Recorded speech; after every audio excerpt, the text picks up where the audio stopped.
Dia, sétimo ano, tudo bem com vocês? Espero que sim. Desejo uma ótima semana a todos vocês. Estou com muita saudade, mas mais uma vez estou aqui para uma de nossas aulas, aqui mesmo, tá bom? Pela internet, porque não podemos ter nossas aulas presenciais. Mas se Deus quiser, isso tudo vai passar e logo, logo estaremos juntos novamente. Então vamos lá para a nossa aula. Hoje nós vamos estudar sobre artigo de divulgação científica, ou seja, eu coloquei aqui uma foto, texto de divulgação científica, e nós vamos estudar um pouquinho para saber que tipo de texto, o que são esses textos, tá bom? E o que é? Divulgação científica é o mesmo que popularização da ciência, sendo este termo mais utilizado dentro da tradição de países anglo-saxônicos, a partir da década de 1950, para caracterizar atividades que buscam fazer uma difusão do conhecimento científico para públicos não especializados, tá? Ou seja, textos específicos, tá bom? Textos com conhecimento científico para, por exemplo, uma pessoa que não entende de ciência e de tecnologia. Para leitores que não compreendem do assunto, que não entendem de tecnologia, que não entendem desses conhecimentos científicos, entenderam? Texto de divulgação científica é um gênero discursivo que tem por objetivos promover o contato do leitor leigo com o universo da ciência e da tecnologia. Leigo quer dizer que esse leitor não tem conhecimento da ciência, né, da tecnologia, mas são textos propriamente escritos para esse tipo de leitor, tá bom? Para o leitor leigo, tá bom? Com o universo da ciência e da tecnologia. Para alcançar objetivos, o que eles fazem? Faz uso de uma linguagem mais simples e direta, para que o leitor consiga entender, tá? Traduzindo conceitos e termos técnicos por meio de analogias baseadas em referências conhecidas do leitor, tá? Então, linguagem simples, tá bom? Clara, objetiva. O texto de divulgação científica, ele aborda fatos científicos provenientes de estudos e pesquisas, transmite dados, informações, apresenta teorias e conceitos, fala sobre ideias, procedimentos, resultados e descobertas, circula em revistas, portais, sites de cunho educacional, científico e informativo. E é escrito com clareza, tá bom? Algumas características do texto científico são essas aí. E, por exemplo, na divulgação científica para a criança, a maior ênfase na narração em vez da argumentação.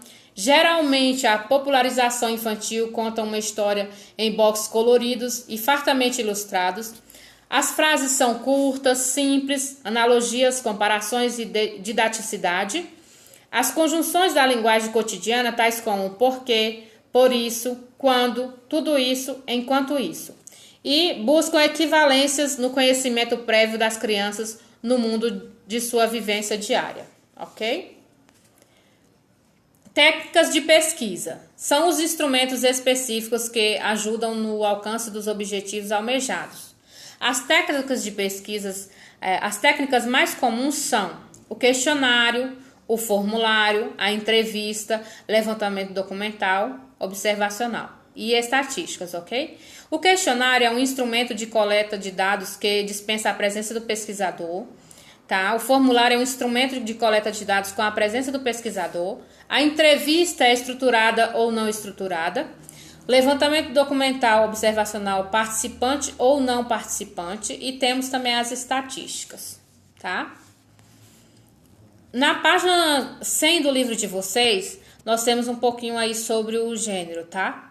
Desde sempre, o grande motor para a produção de conhecimento é o fluxo de informações e a necessidade de se chegar a novas respostas. No capítulo 2, nós vimos que na falta de conhecimentos científicos suficientes, os povos primitivos procuravam satisfazer essa necessidade produzindo mitos e lendas. E neste capítulo, nós vamos estudar um gênero muito parecido, mas de cunho científico, tá? Então, ele busca dar respostas através de dados, de informações, tá? Tudo cientificamente. E já nos textos anteriores que nós estudamos mitos e lendas, o homem procurava responder seus questionamentos através, né, dos mitos e das lendas, mas não de dados científicos. Já no texto de divulgação científica, estruturado com base em dados científicos, tá? Informações, tudo cientificamente, tá? E aqui eu coloquei uma parte do texto da página 101 do livro de vocês, tá? Que é um artigo de divulgação científica, que ele vai falar sobre as baratas, tá? Elas podem dar origem a remédios, são importantes para a natureza e campeãs de velocidade. Com vocês, as baratas. Então, é um texto cientificamente, tá bom? Um artigo de divulgação científica que vai falar de informações, dados coletados sobre as baratas. Pense em alguma característica positiva das baratas. À primeira vista, pode parecer difícil, não é mesmo? Afinal, esses insetos têm uma péssima reputação junto à maioria das pessoas.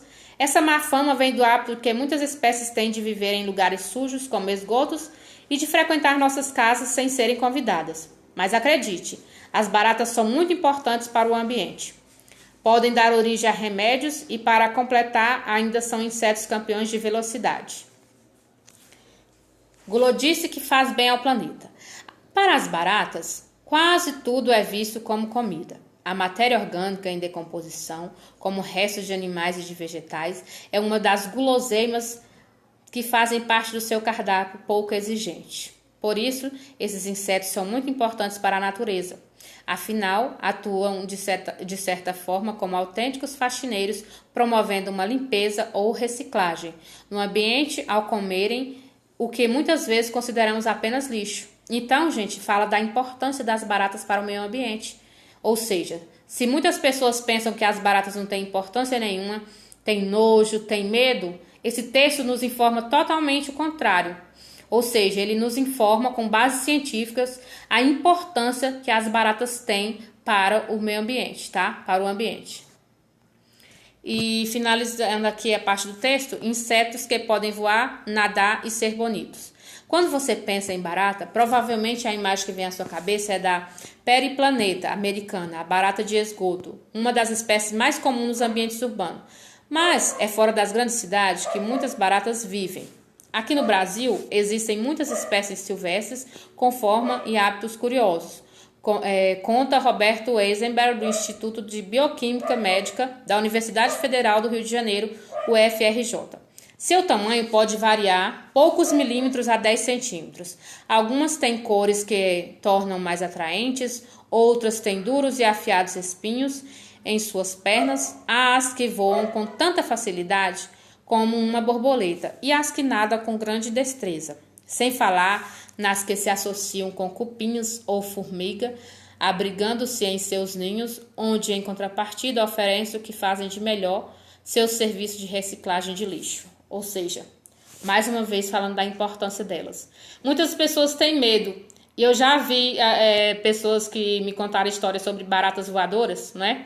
E aí tem pessoas que têm muito medo de barata e elas têm esse medo de ver uma barata e ela acabar voando e vindo até a pessoa, não é verdade? E então há essa diferença aí nas baratas, umas nadam, outras voam, tá bom? Voam como uma borboleta e elas são muito importantes, oferecendo assim o serviço de reciclagem, ou seja, cuidando, né? Aí, ou seja, o que você pensa que é lixo, a barata gosta de se alimentar. Mas não é só. Você sabia que um estudo recente da Universidade de Nottingham, na Inglaterra, conseguiu separar no cérebro de uma espécie de barata várias moléculas que têm a capacidade de combater bactérias resistentes a antibióticos, além de serem pouco tóxicas para o ser humano?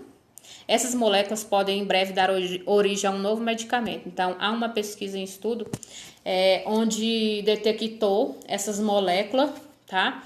E tá tendo um estudo sobre a capacidade de combater bactérias resistentes a antibióticos. Então, aí, mais uma vez, no texto de divulgação científica, aí, nesse artigo, a comprovação do quanto a barata é importante para o ambiente e também agora para um estudo sobre a importância na fabricação desse medicamento, tá? Então, é isso. Eu espero que vocês possam compreender, entender do assunto, façam a leitura dos textos no livro, vou postar atividades também na plataforma e esse vídeo para ajudar vocês aí a compreender o assunto, ok? Vocês podem ler outros textos de divulgação científica, pesquisarem, tá bom? E aumentarem o conhecimento de vocês cada vez mais. Vou deixar aqui uma frase aqui para a semana. Estude com a firme certeza que tudo que requer esforço e disciplina resulta em felicidade e grandes conquistas, tá bom? Então é isso, gente. O conhecimento, eu posso dizer que eu sou uma pessoa que eu acredito muito na educação e eu sei que a educação, ela transforma, ela é transformadora. O conhecimento é transformador e ninguém pode tirar de você. O que você aprendeu, o que você estudou, ó, fica aqui, ó. Seja um pesquisador, continue estudando, se dedique, tá bom? Que com certeza vocês vão alcançar os objetivos de vocês. Então, deixo aqui um abraço, um beijo para vocês. Fiquem com Deus e até na próxima, tá bom? Tchau, tchau.